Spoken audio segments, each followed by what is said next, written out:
Hey guys, what is up? It's me, your boy XX I Heart Fortnite 69XX here, and welcome to my first Fortnite video!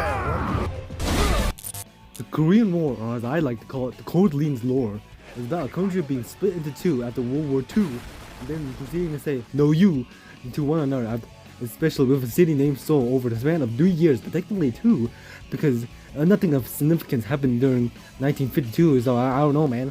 It all started when one of them crossed the line, like, oh my god, dude, I can't believe they crossed the line like that. I'm so offended. I'm gonna go cancel them on Twitter.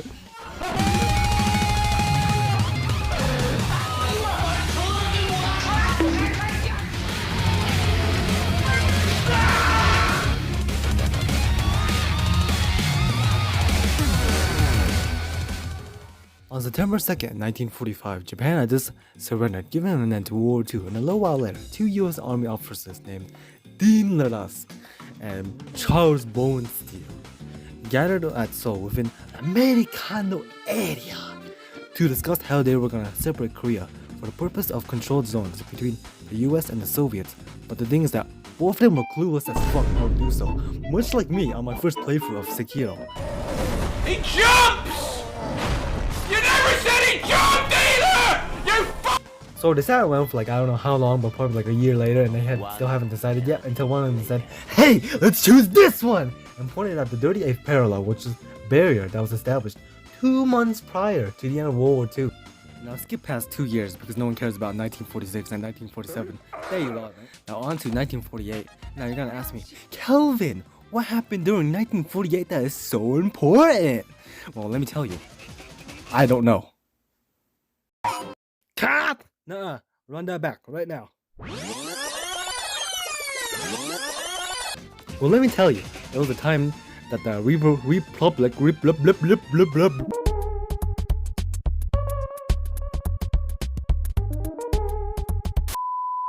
There was a time when the Republic of South Korea and the Democratic People's Republic of South Korea was established. And yeah, that's basically it. Hopping over to January 12, 1950, we are attending a speech given by the U.S. Secretary of State, Dean Acheson, at the National Press Club, where my dude outlined a U.S.-Pacific defense posture that involves the Japanese and the Philippines, but for whatever reason, he did not exactly say Korea had any part in it, but instead said, so far as the military security of other areas in the Pacific is concerned. It must be clear that no person can guarantee the areas against military attack. Oh boy, wasn't he in for a surprise! About a week later, Kim Il-sung, leader of North Korea, talks up with the Soviet officials about liberation of South Korea. And after many weeks of mainly just exchanging telegrams between the two countries, the Soviet officials give the official word of aiding North Korea alongside China too, with Chinese leader Mao Zedong. Wait, where did China come from?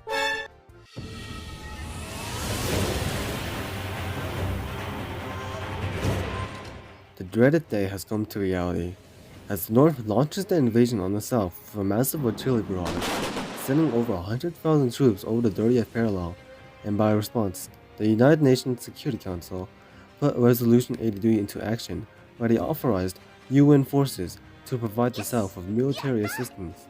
Meanwhile, the Soviets boycott the UN because the nationalist government, located in Taiwan, is still in cooperation with the Security Council, and the Soviets were like, "Hey, I don't like that!"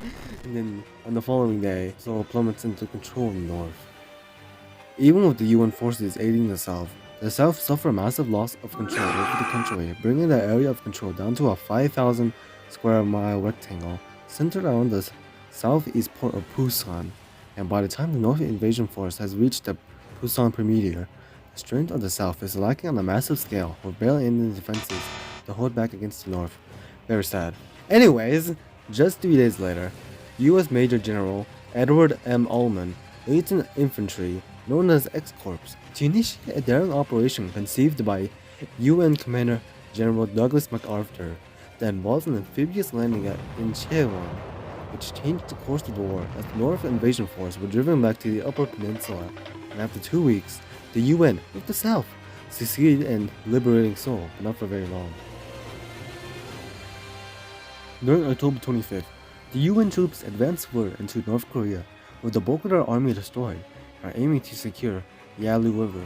But a surprise attack from Pang the how do you pronounce this? Pang the Huai? I have no clue, but basically, this dude is a veteran commander general from the CPVF. My dude just completely appears out of nowhere. Obliterates the UN, so they have like no choice but to retreat to the south bank of Chongchong River. On December 6th, the US Marines downed the Chosin Reservoir, but chose a different method of attack against the CPVF by sacrificing the 1st Marine Division. During the process, they would also injure the CPVF, specifically their 9th Army, so horribly that they would have to leave the war for months due to 800,000 troops being either killed or majorly injured, which would go on to be then referred as the Frozen Chosin, which is the most popular story on the US Marines Corps history. And now we go back to January, New Year 1951, let's go! Starting off this great year with a BANG!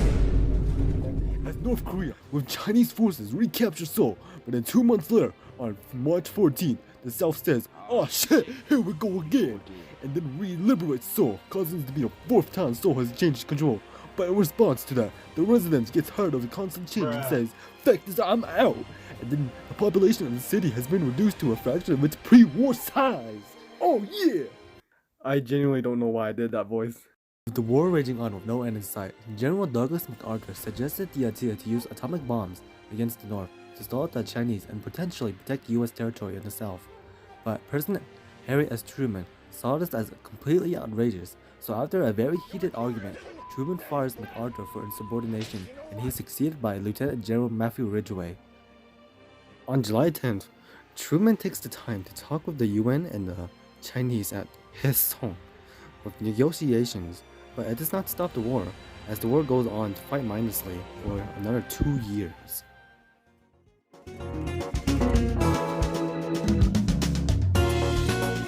Throughout July 27, 1953, the 3 parties of the war come to a conclusion of an armistice, with Mark W. Clark for the United Nations and Paint D.E. Wyman for the Chinese and Kim Il-sung for the North Koreans. As a demilitarized zone is constructed along the border of the 30th parallel, where the President of South Korea, Sang Man-ri, accepts the armistice but never officially signs it, which only puts the war at a state of stagnation, where the fighting may have stopped, but the war still lives on to this day. And now for the final question. As a global citizen, why is it important to learn about the events and the history of the Korean War? Well, basically, the Korean War gained its reputation as the Forgotten War, where it was mainly overshadowed by World War II in Vietnam.